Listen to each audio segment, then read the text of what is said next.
that raspy voice going. All right, girl. Oh, I'm done with you. We're just beginning. Right?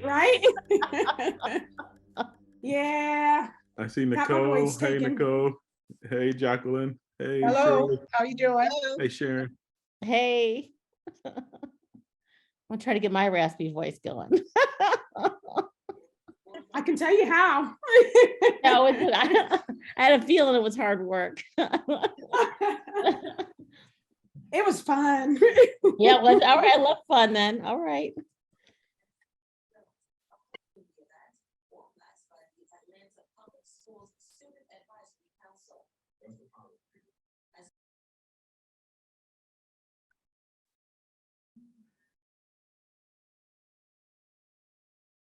Pat, good to see you. Well, at least see your name. Hmm?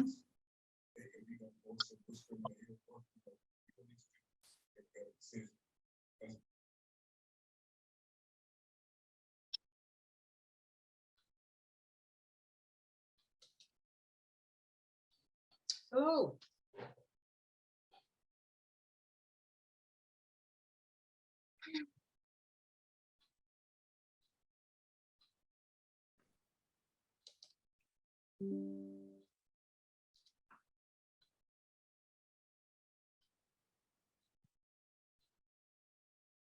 All right, everybody. Sorry, I'm getting everybody on in here. 1 second. Good.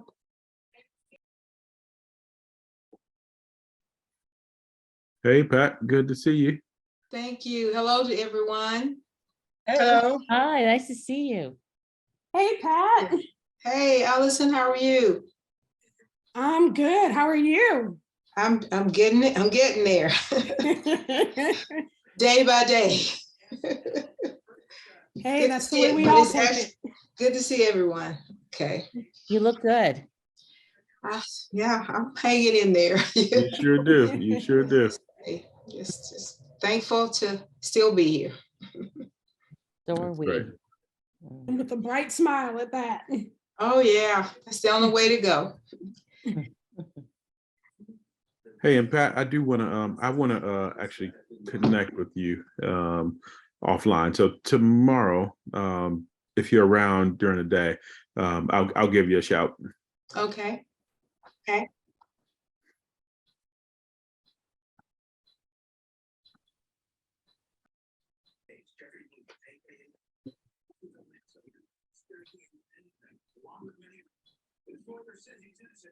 I know we have quorum. Madam Chair. That is wonderful. Give me just a minute to get us rolling and we'll go through it. Marshall, are you all done moving everybody over? You're muted. Sorry, I was talking to myself. Give me one more sec. Okay.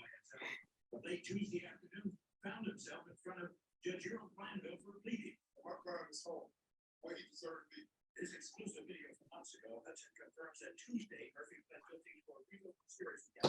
Someone has the news on in the background. Guilty. I'll turn it off.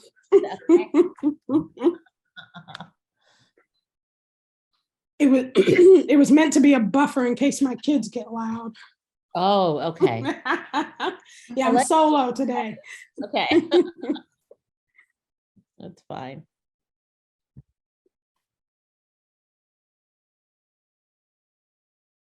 We'll let you guys hear the more natural sounds of my household.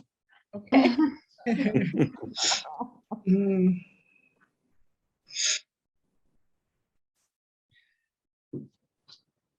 All right, Madam Chair, it looks like I have everybody in, and sorry, one more. Yep, I've got everybody in, and so if anybody else comes, I will announce them. Thank you. That is perfect. All right. Do you have the recording going?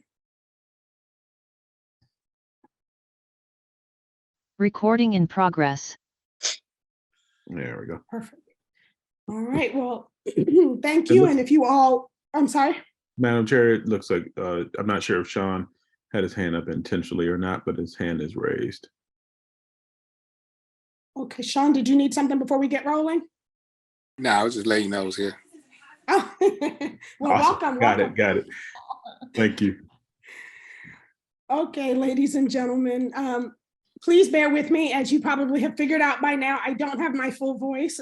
Had a little too much fun last night, so bear with me here.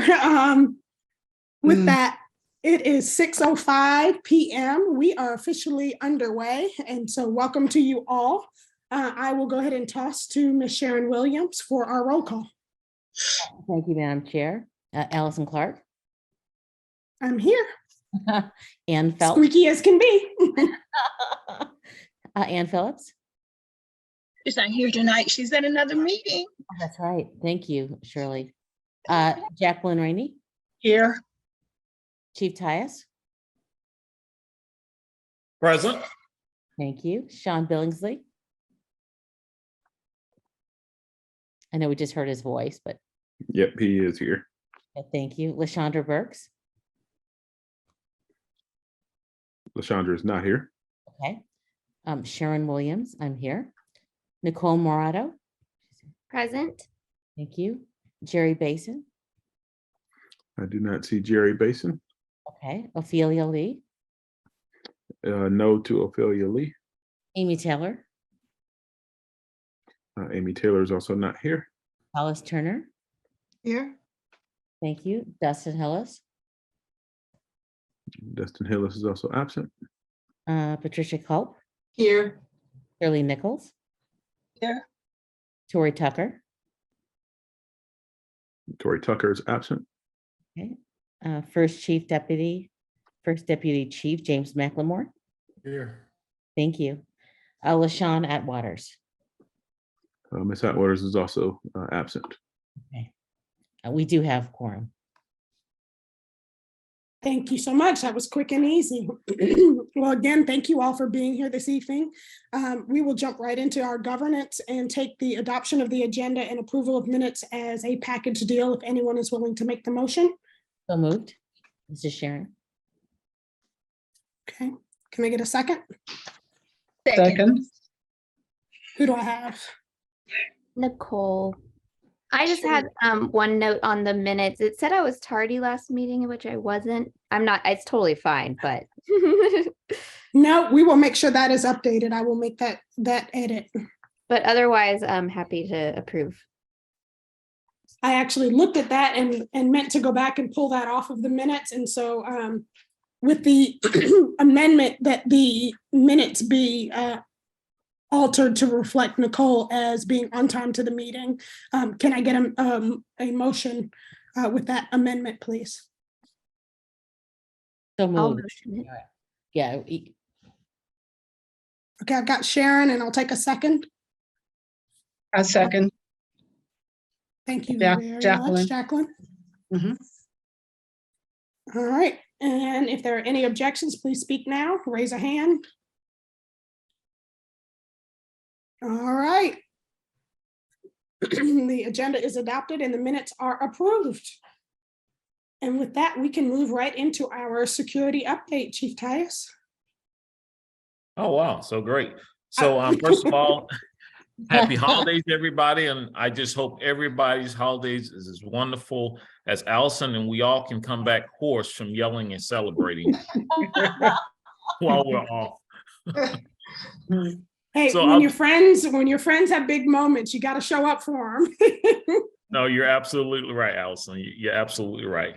So jumping right into it. So we'll go back to Monday, December 5th. We were on the property. We conducted an early morning operation out there, really to just remove debris and spikes that had been placed in the ground. So we routinely see spikes being placed in the ground in an effort to flatten the tires of any equipment we have out there.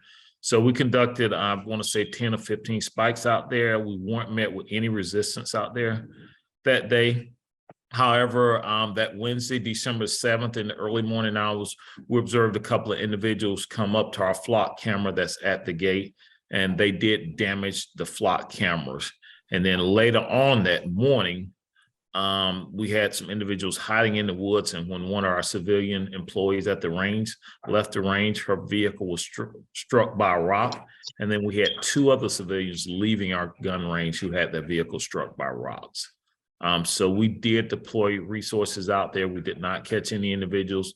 However, we did find a tree house they had set up in the woods where they had a spotter who was up in the tree house, and as cars left, he was calling them out to individuals. So we were able to take that tree house down, and that kind of mitigated that problem at that time. So based on that, we did go back in the woods on last Saturday, December 10th, and we went out there with Public Works just to remove debris from the area.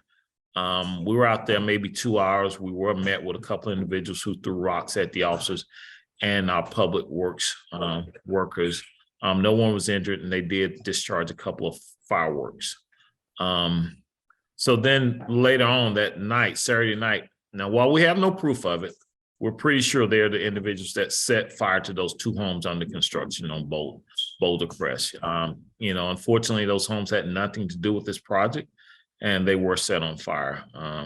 So we put our drone up in the air on several occasions after that, and what we discovered that we have 4 tree houses on our 85 acres, and they had been unoccupied. However, we determined that they had been occupied again. So that prompted the Atlanta Police Department, along with our state and federal partners, to go back out on that property. So on Tuesday, we went out on our 85 acres. We went to those 4 tree houses one by one. There was protesters occupying all 4 tree houses. We attempted to engage those individuals in dialogue for probably 35 to 40 minutes, and they steadfastly refused to come down out of those tree houses. So after conferring with our law department, we did use an irritant, which I'm sure you saw on social media. They were saying that we pepper sprayed them. It was an irritant deployed up into the treehouse to make them uncomfortable and for them to calm down. And it was successful. So we were able to get all 4 of those individuals down out of that tree houses. So on that day, we ended up locking up 6 protesters. And so what we all know with those 6 protesters, none of them lived in the neighborhood. None of them lived in Atlanta, DeKalb County. None of them lived in the state of Georgia.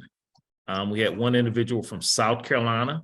We had an individual from California. We had an individual from Wisconsin. The ages of those 6 individuals was 20 to 25 years old. We had 6 males and 1 female that we arrested that day. And so that's just what we're dealing with out there. And so while we were out there, we did impound a vehicle, and we had an individual who was out attempting to film our officers. So we were able to get him with the hands-free law as he drove by, filming our officers. So we were able to lock him up. So these charges were made by our our state partners, the GBI and DeKalb County. And so one of the things we charged him with, to include criminal trespass, was domestic terrorism charge that we put on them. So going forward, that is one of the charges we will be using, because that's exactly what they are. None of those people live here. They do not have a vested interest in this property. And we show that time and time again.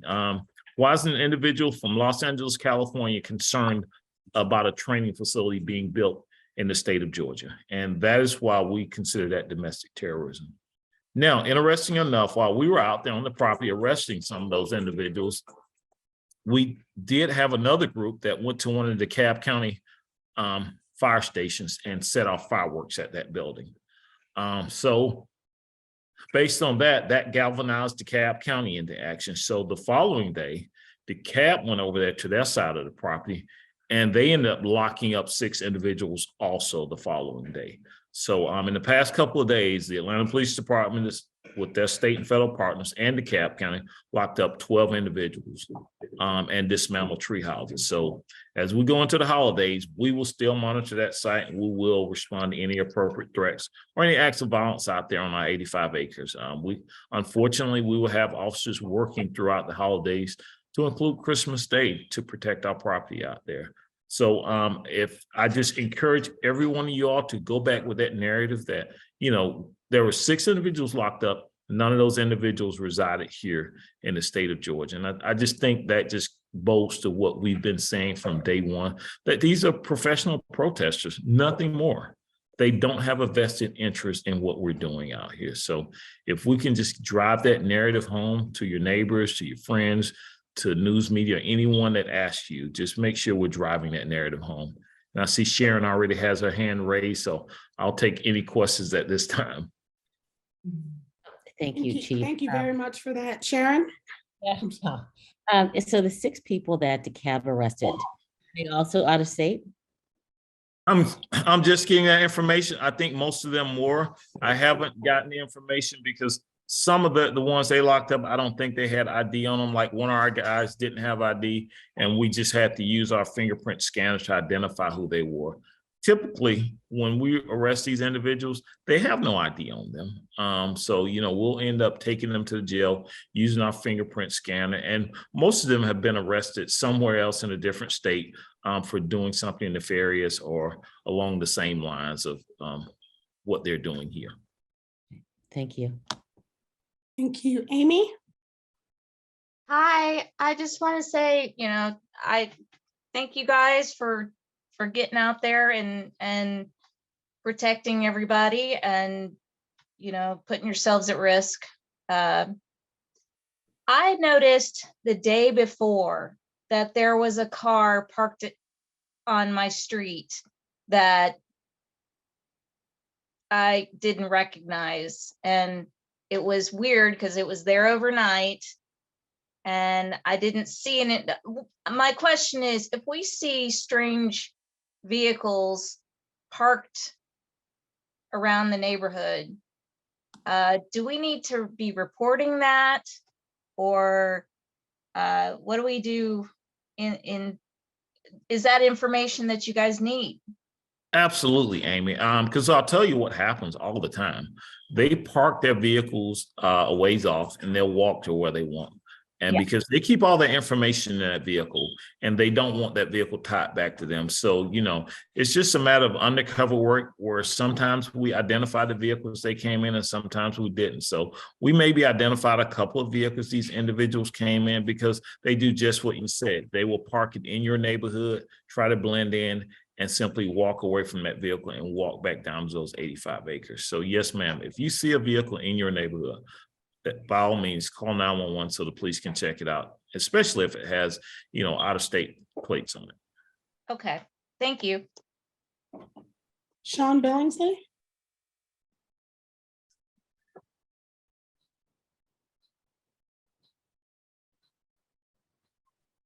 Sean, are you there? I believe Sean was having audio trouble. It looks like he had dropped off and then rejoined. So Sean, I don't know if you can hear us, but if you can, we can't hear you. So I'm not sure if you can call in on a local line, but if you can call on the local line, then that will also work. I can bring you over that way. Okay, perfect. And Sharon, I'm going to circle back to you in just a second. I just wanted to make a quick comment just to say that I am so pleased to see the level of charge being domestic terrorism. Just because for those of us living here, this has been a bit of a nightmare to have this continue to go on and to feel as though there's no light at the end of the tunnel. And so seeing that, it's being taken seriously and that the concern for the community is as strong as it is, at the end of the day, no matter your perspective on the project, whether you're in favor of or opposed to, it's not fair to terrorize the surrounding communities as a part of your objection to a project. So with that, very thankful for the fact that you all are out there and for the level of charges that have been applied. That's all of my comments. So I will circle back. Sharon, the floor is yours. Oh, Sharon, you're on mute. Share with all of us, not just you. Yes, I know. I sort of think ditto to everything you just said. I was coming home from the airport, and while I was redirected, I was happy to see the show of force. So I have a two-parter. One, I just want to make sure no officers were hurt, because I was told that there was a bomb there was a lot of fireworks going on. So please tell me that no fire or safety were hurt. No officers were hurt. And what happens is they're just using large fireworks that they're setting off over there. And what happens is, they want people to call in and say, I heard a large explosion. There's a bomb out there.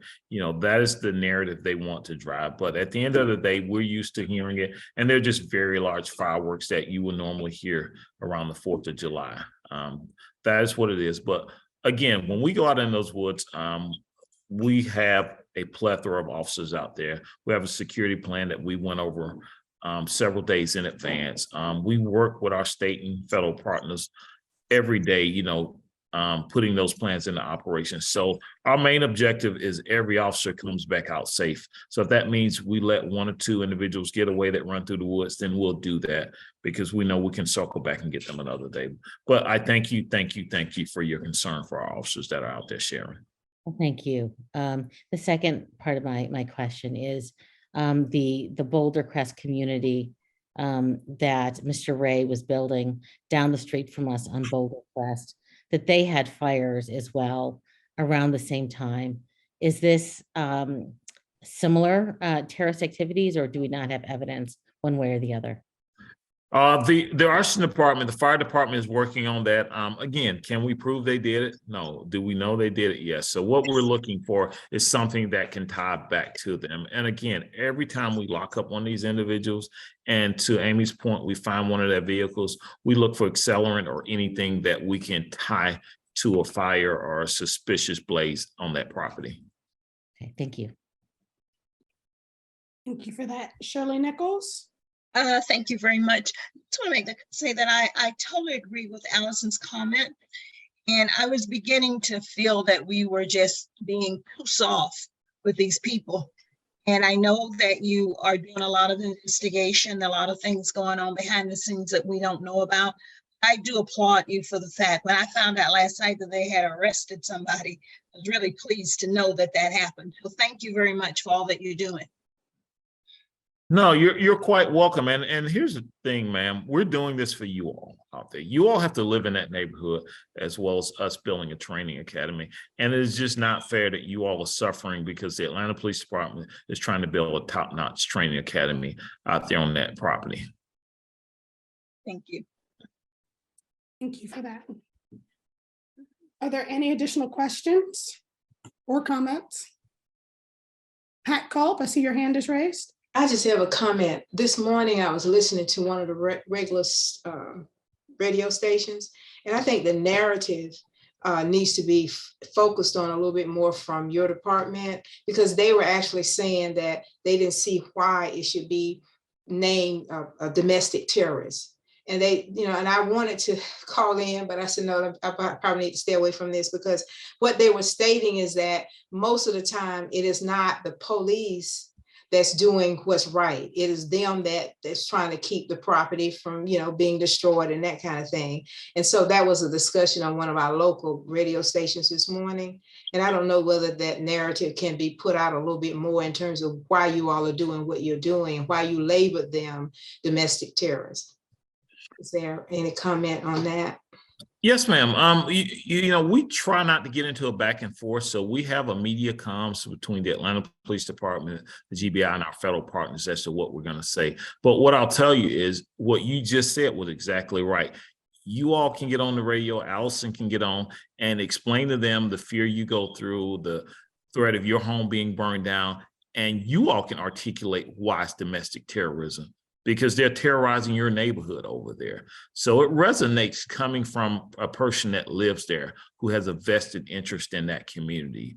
Our narrative is we try not to go tit for tat with these people because that's what they want to get into a war of words. But, Patricia, if you're standing in front of a camera saying, I heard fireworks, I thought it was an explosion in my neighborhood, I watched a house under construction burn to the ground, and I'm just afraid that my house is next, that resonates with the average citizen out there. Yes, it does. Thanks. Fair enough. Thank you for that. Jacqueline Rainey?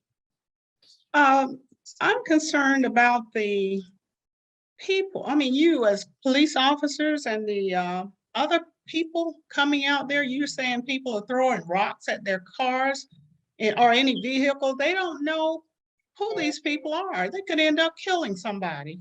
You know, that is so dangerous.